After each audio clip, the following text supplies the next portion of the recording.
दिल्ली के दिल में कौन है, दिल्ली के दिल में क्या है, इसका फैसला आज दिल्ली की जनता या यूं कहें कि 1,32,00,000 मतदाता कर देगा। एमसीडी के चुनाव चलना है, 1.5 घंटे से वोटिंग जारी है। 3 तस्वीरों के साथ इस घंटे की होगी शुरुआत। दिल्ली के मुख्यमंत्री अरविंद केजरीवाल की तस्वीर आप देख पा रहे हैं। दिल्ली के सिविल लाइंस में अपने परिवार के साथ, अपनी पत्नी के साथ वोट डालने के लिए जब पहुंचे थे तब की तस्वीर है। मनीष सिसोदिया अपने परिवार के साथ पहुंचे थे दिल्ली के पांडव नगर में वोट डालने के लिए। और दिल्ली के उपराज्यपाल अनिल बैजल की तीसरी तस्वीर आप देख पा रहे हैं, अपनी पत्नी के साथ वो पहुंचे हुए थे दिल्ली के ग्रेटर कैलाश पार्ट 3 में वोट डालने के लिए।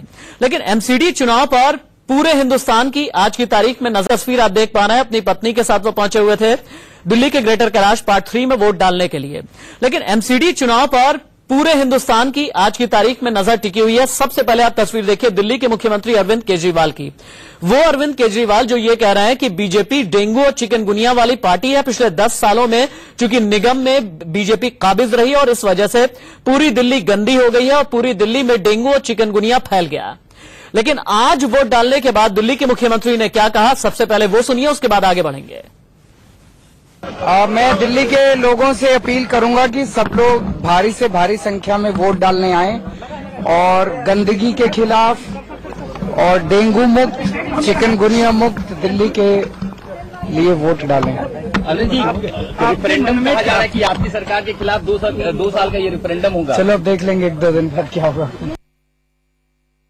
मनीष सिसोदिया वोट कास्ट करके निकले हैं, इनसे बात करते हैं। सर, क्या मकसद है और क्या जनता से अपील करेंगे? जनता से अपील करूंगा कि आज झाड़ू पे वोट दें। आज दिल्ली की साफ सफाई के लिए, दिल्ली में चिकनगुनिया डेंगू जैसी बीमारियों को फैलाने वाली पार्टी को हटाने के लिए वोट दें। आपने वोट कास्ट किया, ईवीएम मशीन ठीक थे?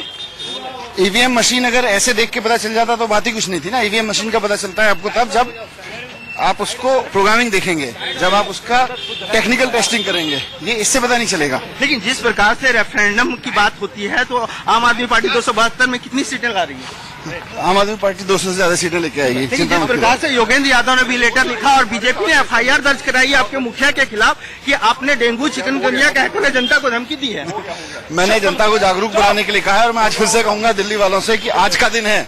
अगर आप दिल्ली को चिकनगुनिया, डेंगू, गंदगी से फ्री करना चाहते हैं तो आज झाड़ू पे वोट दीजिए, नहीं तो फिर पछताना पड़ेगा, हम सबको पछताना पड़ेगा और साफ नहीं हो पाएगी दिल्ली बीमारी रहित नहीं हो पाएगी। तो ये थे मनीष सिसोदिया जिन्होंने कहा कि जनता घर से बाहर निकले और डेंगू, चिकनगुनिया और मलेरिया से अगर दिल्ली को मुक्त करना चाहते हैं तो आकर वोट करें। कैमरामैन पुष्पेंद्र के साथ Manohar Kesari, India news, Delhi. Appeal करेंगे कि खूब मात्रा में आए और खूब वोट डालें। ज्यादा से ज्यादा लोग आए, हमें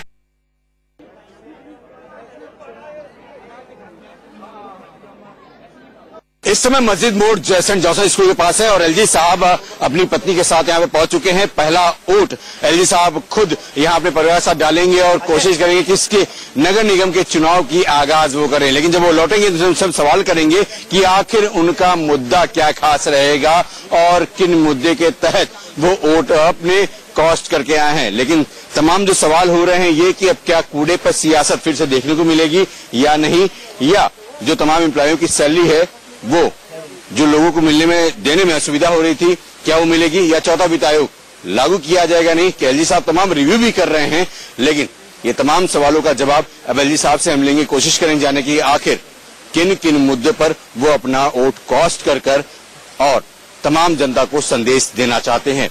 कैमरामैन निरंजन के साथ Ajit Srivastava, India news, Delhi. MCD चुनावों में जो सबसे धाकड़ वोटर अगर कह सकते हैं तो बुजुर्ग हैं अब तक, क्योंकि यूथ से ज्यादा निकलकर अपनी जिम्मेदारी निभा रहे हैं। सर, आपका नाम क्या है? लक्ष्मण गोयल सर। लक्ष्मण जी, मैं देख रहा हूं बुजुर्ग दंपत्ति हैं और सबसे पहले 8 बजते ही सब आप लोग निकल गए हैं, वोट डाला है। वोट दिखा दीजिए अपना निशान। जिम्मेदारी निभा दी आपने?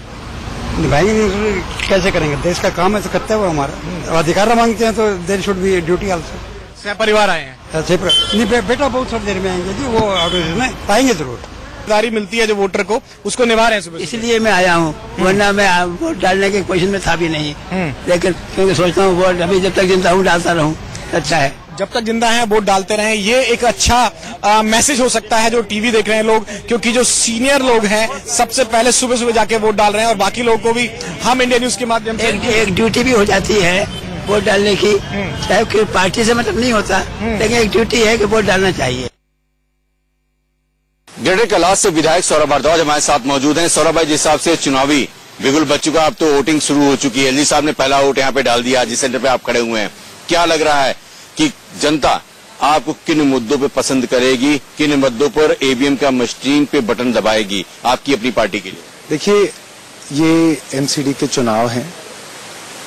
एमसीडी के अंदर बीजेपी का 10 साल का काम जनता ने देखा है और दिल्ली सरकार के अंदर आम आदमी पार्टी का 2 साल का काम जनता ने देखा है। कॉलोनी के अंदर के काम, कॉलोनी की सड़कें, कॉलोनी के ढलाव, कूड़े की व्यवस्था, सफाई की व्यवस्था, ये सब एमसीडी का काम है। अगर उनको अच्छा लगेगा या बुरा लगेगा उस हिसाब से वोट देंगे। कैमरामैन निरंजन के साथ अजीत श्रीवास्तव, इंडिया न्यूज, दिल्ली। आज का जो चुनाव है ना, वो कई सवालों के चश्मे से देखा जा रहा है। सवाल नंबर 1 कि अरविंद केजरीवाल का 2 साल क्या हुआ कोई कमाल? किसका काम बोलता है, किसका नाम बोलता है? मोदी और योगी लहर के बीच में चूंकि ये चुनाव हो रहा है, भले ही पड़ोस में उत्तर प्रदेश में योगी लहर चली थी, लेकिन मोदी वेव के सहारे भारतीय जनता पार्टी चुनावी वैतरणी पार करने की कोशिश में है। इन सवालों के इर्द गिर्द जब हम अपनी पॉलिटिकल एनालिसिस लेकर के जाते हैं तो 2 वरिष्ठ पत्रकारों का पैनल भी मेरे साथ में मौजूद है।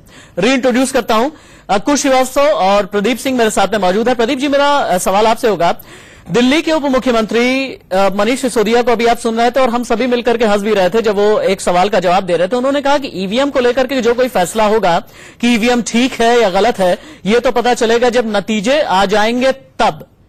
इसका मतलब क्या है कि मतलब हमारे हिसाब से आ गए तो ठीक है और नहीं आए तो फिर गड़बड़ है? ये उसी तरह का है जैसे रिजल्ट आने के बाद फेल होने वाला विद्यार्थी कहता है कि पर्चा बहुत कठिन आया था या कोर्स के बाहर से आया था। तो देखिए, ये सब बहानेबाजी है कि आप जब जीते तो ईवीएम सही है, आप हारने लगे तो ईवीएम गलत है। आप अदालत पे सवाल उठाएंगे, आप इलेक्शन कमीशन पे सवाल उठाएंगे, आप एलजी पे सवाल उठाएंगे, आप प्रधानमंत्री को रोज गाली देंगे, लेकिन इससे कोई मतलब नहीं है दिल्ली के लोगों का।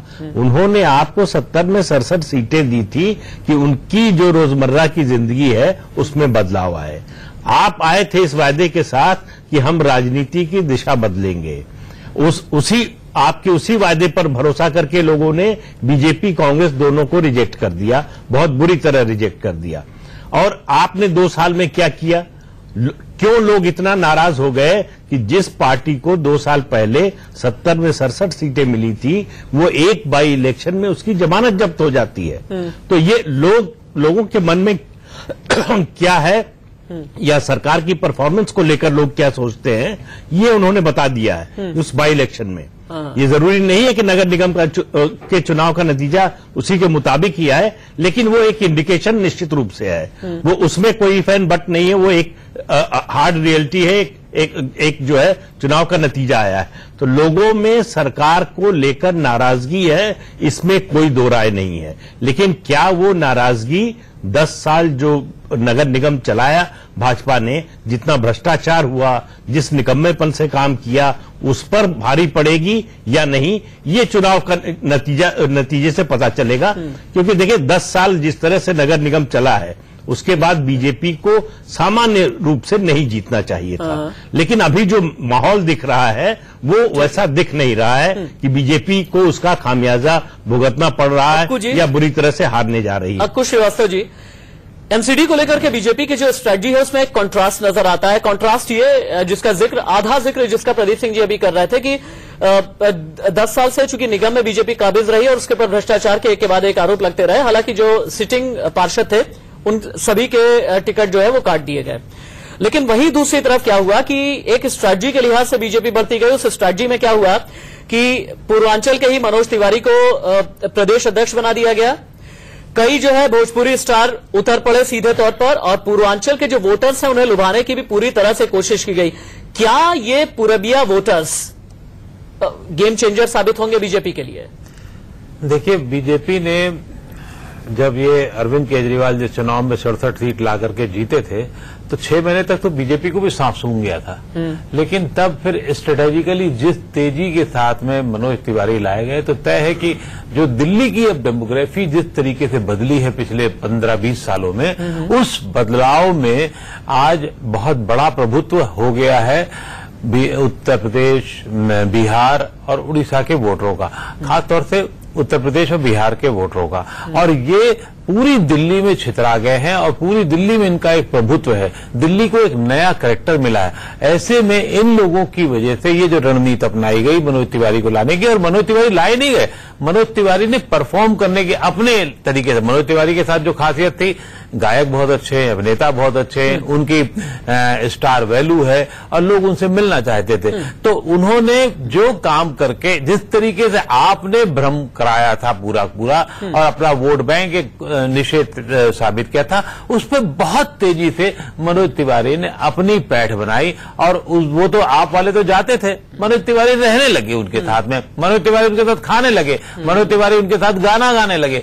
तो क्या हुआ, उन्होंने बहुत, ये भी आवरण वाला खेल है। अभी आपको समझिएगा, जैसे प्रदीप जी भी कह रहे थे कि नगर निगम में निकम्मे शाही थी, उसी तरीके से इस बार तो मुझे लग रहा है कि दो निकम्मों के बीच में लड़ाई होने वाली है। एक पुराना निकम्मा है, एक नया निकम्मा है। और उस निकम्मे में जो वोटर है वो बहुत परेशान है। अब उसमें ऊपरी तह पर जो भी जीतेगा तो तय है कि वो उसकी एक हवा होगी जिसमें जो निकम्मों के बीच की इस लड़ाई में, चूंकि मनोज तिवारी की बात हो रही थी, मनोज तिवारी ने गाना भी गाया बीजेपी के लिए, जो कि एमसीडी का ये टाइटल सॉन्ग था, और उसमें उन्होंने ये कहा कि भाजपा दिल में, भाजपा दिल्ली में। लेकिन जिस डेमोग्राफिक चेंज की बात कर रहे थे अक्कू श्रीवास्तव, में एक छोटा सा ब्रेक ले लेता हूं। ब्रेक के बाद जब लौट करके आएंगे तो प्रदीप जी से मेरा एक सवाल होगा कि दिल्ली का कैरेक्टर पॉलिटिकली, या यूं कहें कि दिल्ली का जो वोटर है जब भी वोट करने के लिए जाता है, हर इलेक्शन में उसका कैरेक्टर चेंज क्यों हो जाता है? जब पार्लियामेंट्री इलेक्शन होता है पूरी तरह से बीजेपी के साथ में चला जाता है, विधानसभा का चुनाव होता है तो 70 में से 67 सीटें उठा करके आम आदमी पार्टी को दे देता है। क्या यह कैरेक्टर एमसीडी इलेक्शन में एक बार फिर से बदलेगा? अगर बदलेगा तो उसकी बुनियाद क्या होगी, उसकी फाउंडेशन क्या होगी? इस पर सवाल होगा एक छोटे से ब्रेक के बाद।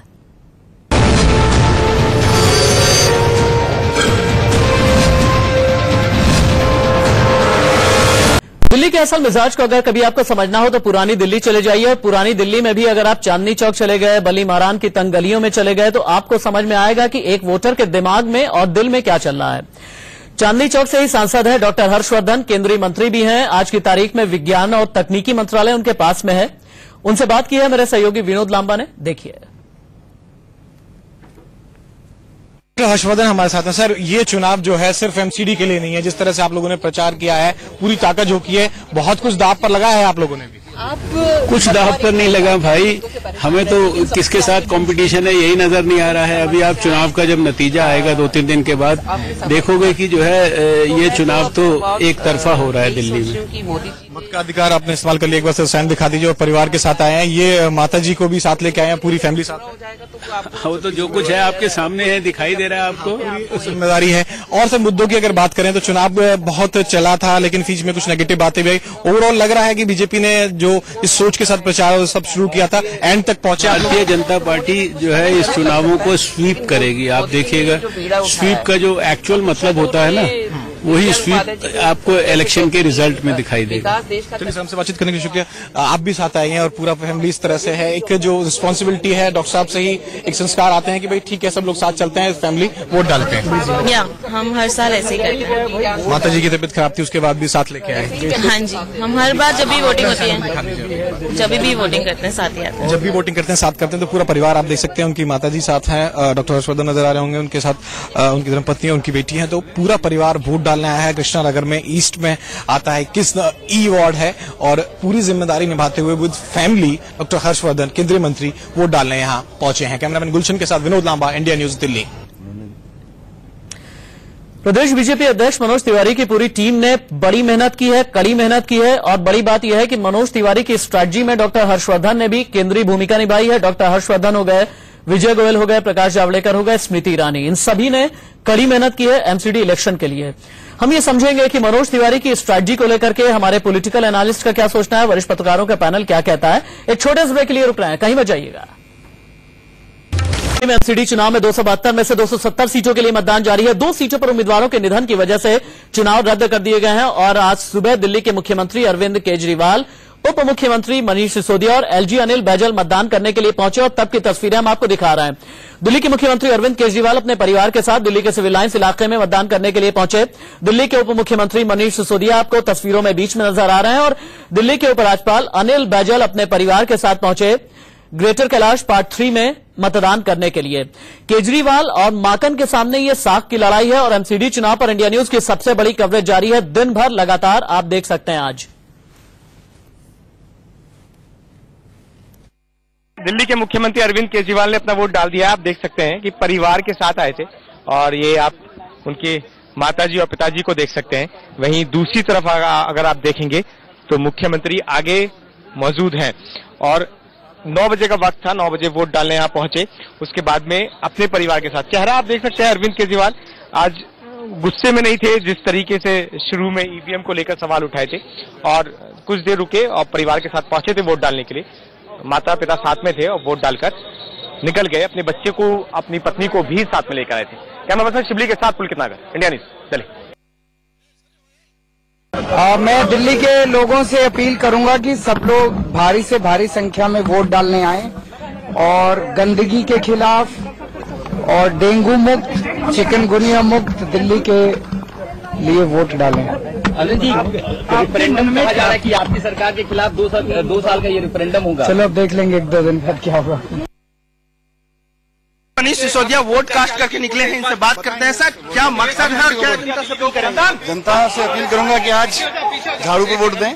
आज दिल्ली की साफ सफाई के लिए, दिल्ली में चिकनगुनिया, डेंगू जैसी बीमारियों को फैलाने वाली पार्टी को हटाने के लिए वोट दें। आपने वोट कास्ट किया, ईवीएम मशीन ठीक थे? ईवीएम मशीन अगर ऐसे देख के पता चल जाता तो बात ही कुछ नहीं थी ना। ईवीएम मशीन का पता चलता है आपको तब जब आप उसको प्रोग्रामिंग देखेंगे, जब आप उसका टेक्निकल टेस्टिंग करेंगे, ये इससे पता नहीं चलेगा। लेकिन जिस प्रकार से रेफरेंडम की बात होती है तो आम आदमी पार्टी 272 में कितनी सीटें ला रही है? आम आदमी पार्टी 200 से ज्यादा सीटें लेके आएगी। लेकिन जिस प्रकार से योगेंद्र यादव ने भी लेटर लिखा और बीजेपी ने एफआईआर दर्ज कराई आपके मुखिया के खिलाफ कि आपने डेंगू चिकनगुनिया कहकर जनता को धमकी दी है। मैंने जनता को जागरूक बनाने के लिए कहा है और मैं आज फिर से कहूंगा दिल्ली वालों से कि आज का दिन है। अगर आप दिल्ली को चिकनगुनिया, डेंगू, गंदगी से फ्री करना चाहते हैं तो आज झाड़ू पे वोट दीजिए, नहीं तो फिर पछताना पड़ेगा, हम सबको पछताना पड़ेगा और साफ नहीं हो पाएगी दिल्ली बीमारी रहित नहीं हो पाएगी। तो ये थे मनीष सिसोदिया, जिन्होंने कहा कि जनता घर से बाहर निकले और डेंगू, चिकनगुनिया और मलेरिया से अगर दिल्ली को मुक्त करना चाहते हैं तो आकर वोट करें। कैमरामैन पुष्पेंद्र के साथ Manohar Kesari, India news Delhi. Appeal करेंगे कि खूब मात्रा में आए और खूब वोट डालें। ज्यादा से ज्यादा लोग आए। सिर्फ एमसीडी के लिए नहीं है, जिस तरह से आप लोगों ने प्रचार किया है, पूरी ताकत झोंकी है, बहुत कुछ दांव पर लगा है आप लोगों ने भी। कुछ दांव पर नहीं लगा भाई, हमें तो किसके साथ कंपटीशन है यही नजर नहीं आ रहा है। अभी आप चुनाव का जब नतीजा आएगा 2-3 दिन के बाद देखोगे कि जो है ये चुनाव तो एक तरफा हो रहा है दिल्ली में। इस समय मस्जिद मोड़ सेंट जोसेफ स्कूल के पास है और एलजी साहब अपनी पत्नी के साथ यहाँ पे पहुंच चुके हैं। पहला वोट एलजी साहब खुद यहाँ अपने परिवार के साथ डालेंगे और कोशिश करेंगे कि इसके नगर निगम के चुनाव की आगाज वो करें। लेकिन जब वो लौटेंगे तो सब सवाल करेंगे कि आखिर उनका मुद्दा क्या खास रहेगा और किन मुद्दे के तहत वो वोट अपने कॉस्ट करके आए हैं। लेकिन तमाम जो सवाल हो रहे हैं ये कि अब क्या कूड़े पर सियासत फिर से देखने को मिलेगी या नहीं, या जो तमाम एम्प्लॉयों की सैलरी है वो जो लोगों को मिलने में देने में असुविधा हो रही थी क्या वो मिलेगी, या चौथा वित्त आयोग लागू किया जाएगा नहीं। एलजी साहब तमाम रिव्यू भी कर रहे हैं, लेकिन ये तमाम सवालों का जवाब अब एलजी साहब से हम लेंगे। कोशिश करेंगे जाने की आखिर किन किन मुद्दे पर वो अपना वोट कॉस्ट कर और तमाम जनता को संदेश देना चाहते हैं। कैमरामैन निरंजन के साथ Ajit Srivastava, India news Delhi. MCD चुनावों में जो सबसे धाकड़ वोटर अगर कह सकते हैं तो बुजुर्ग हैं अब तक, क्योंकि यूथ से ज्यादा निकलकर अपनी जिम्मेदारी निभा रहे हैं। सर आपका नाम क्या है? लक्ष्मण गोयली सर। लक्ष्मण जी, मैं देख रहा हूं बुजुर्ग दंपत्ति हैं और सबसे पहले 8 बजते ही सब आप लोग निकल गए हैं, वोट डाला है। वोट दिखा दीजिए अपना निशान। जिम्मेदारी निभा दी आपने। निभाएंगे कैसे करेंगे, देश का काम है तो करते हुए हमारा अधिकार मांगते हैं तो there should be duty also. सह परिवार आए हैं? नहीं, बेटा बहुत थोड़ी देर में आएंगे जी, वो ऑटो में पाएंगे जरूर। जिम्मेदारी मिलती है जो वोटर को, उसको निभा रहे हैं सुबह। इसलिए मैं आया हूँ, वरना मैं वोट डालने के क्वेश्चन में था भी नहीं। लेकिन क्योंकि सोचता हूँ वोट अभी जब तक जिंदा हूँ डालता रहूँ, अच्छा है। जब तक जिंदा हैं वोट डालते रहें, ये एक अच्छा मैसेज हो सकता है जो टीवी देख रहे हैं लोग, क्योंकि जो सीनियर लोग हैं सबसे पहले सुबह सुबह जाके वोट डाल रहे हैं और बाकी लोगों को भी हम इंडिया न्यूज के माध्यम से एक ड्यूटी भी हो जाती है वोट डालने की, चाहे पार्टी से मतलब नहीं होता, लेकिन एक ड्यूटी है कि वोट डालना चाहिए।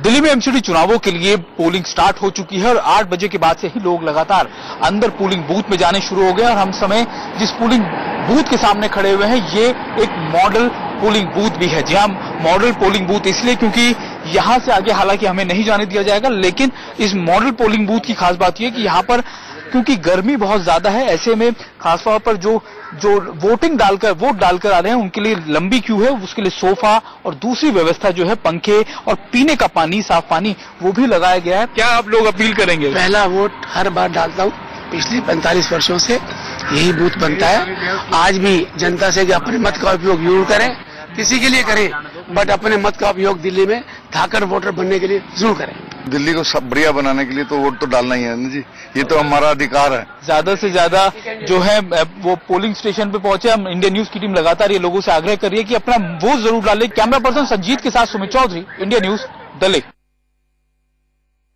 दिल्ली की सांसद मीनाक्षी लेखी वोट डाल के आई हुई हैं, हमारे साथ मौजूद हैं। मीनाक्षी जी, आपने वोट पोल करके आई हैं, आप देख रहे हैं हाथों में निशान भी है। आप आई हुई थी, क्या पहले कुछ बैग लेके नहीं आई थी, दोबारा आप? जी, क्योंकि बाहर इंस्ट्रक्शंस है और बहुत लोग वापस भी जा रहे हैं उसकी वजह से कि फोन लाना अलाउड नहीं है। फोन बूथ के अंदर लाना अलाउड नहीं है तो बात समझ आती है, मगर बाहर से ही फोन अलाउड नहीं है और बाहर कोई फोन इकट्ठा कर रहा हो और वापस कर दे उसकी व्यवस्था नहीं है। तो मैं जिस बैग के अंदर अपना फोन भी रखती हूँ, बाकी आई कार्ड्स वगैरह भी रखती हूँ, वो बैग में पहले ही बाहर छोड़ आई थी और खाली पर्ची लेकर आई थी। तो फिर उन्होंने कहा कि नहीं, आप आई कार्ड लेके आइए, तो मैं वापस बैग लेके आई। मीनाक्षी, सबसे बड़ी बात, फिर से ईवीएम पे सवाल सौरभ भारद्वाज ने खड़े कर दिया।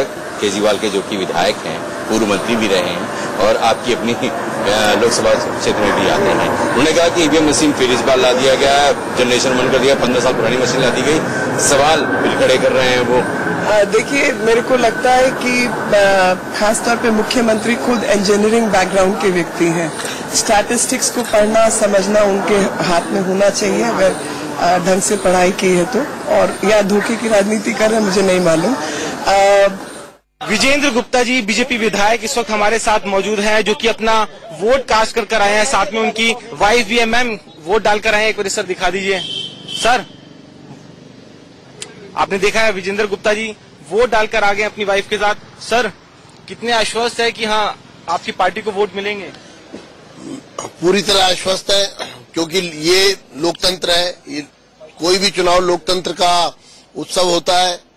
और आज मैं देख रहा हूं कि लोगों में बहुत उत्साह है भारतीय जनता पार्टी को लेकर। जिस तरह से मैं घर से यहां तक आया हूं और जगह जगह लोगों ने रोक करके ये कहा है कि हम भारतीय जनता पार्टी के साथ हैं। दोनों पार्टियों को सबक सिखाना चाहते हैं, क्योंकि उन्होंने मूलभूत सुविधाओं पर कहीं न कहीं प्रहार करने की कोशिश की और भारतीय जनता पार्टी की नगर निगमों ने विपरीत परिस्थितियों में अच्छा काम करके दिखाया है। इसलिए इस बहस में नहीं जाना चाहता मैं आज के दिन, क्योंकि आज मतदान है। हम यही कहेंगे कि मोदी जी के नेतृत्व में देश आगे बढ़ रहा है। हमारा विजय रथ उड़ीसा, महाराष्ट्र, उत्तर प्रदेश, उत्तराखंड से होता हुआ दिल्ली पहुंचा है और लोग हमारे साथ हैं। जनता के आशीर्वाद से भारतीय जनता पार्टी पुनः नगर निगम में काबिज होगी। विजेंद्र गुप्ता जी, जिनका कहना है कि उत्तर प्रदेश और गोवा के बाद अब जो विजय रथ है वो दिल्ली पहुंच गए हैं और इन निगमों के चुनाव में बीजेपी की जीत जरूर होगी। कैमरामैन गंगा के साथ वरुण जैन, इंडिया न्यूज, दिल्ली। राजधानी में साल 1958 से नगर निगम के चुनाव हो रहे हैं। 1958 से लेकर के 1983 तक लगातार नगर निगम के चुनाव हुए। 1983 से लेकर के 1993 तक किन्हीं वजहों से सस्पेंड रखा गया नगर निगम के चुनाव को और उसके बाद 1997 से फिर से होने लगे। लेकिन पहली बार ऐसा है कि ये मुकाबला जो है वो त्रिकोणीय है, यानी कि तिकोना है। इस बार चूंकि आम आदमी पार्टी का एंगल है, या अगर ये कहें कि एक चौथा भी छिटपुट टाइप का एंगल अगर स्वराज इंडिया का भी है तो वो भी कहना गलत नहीं होगा। अंकुश श्रीवास्तव के पास मैं चलता हूं और प्रदीप जी के पास भी उसके बाद हम जाएंगे। अंकुश श्रीवास्तव जी, अभी आपने बीजेपी के तमाम नेताओं को सुना। अरविंद केजरीवाल कहते हैं डेंगू, अरविंद केजरीवाल कहते हैं चिकनगुनिया, अरविंद केजरीवाल कहते हैं करप्शन, अरविंद केजरीवाल कहते हैं पेंशन घोटाला वगैरह वगैरह वगैरह। और बीजेपी के नेताओं के पास में अगर चले जाइए, हर सवाल का एक ही जवाब, मोदी का चेहरा, मोदी का चेहरा। क्या वाकई में जब वोटर निकलेगा और जाएगा पोलिंग बूथ तक तो उसके जहन में मोदी का चेहरा चल रहा होगा?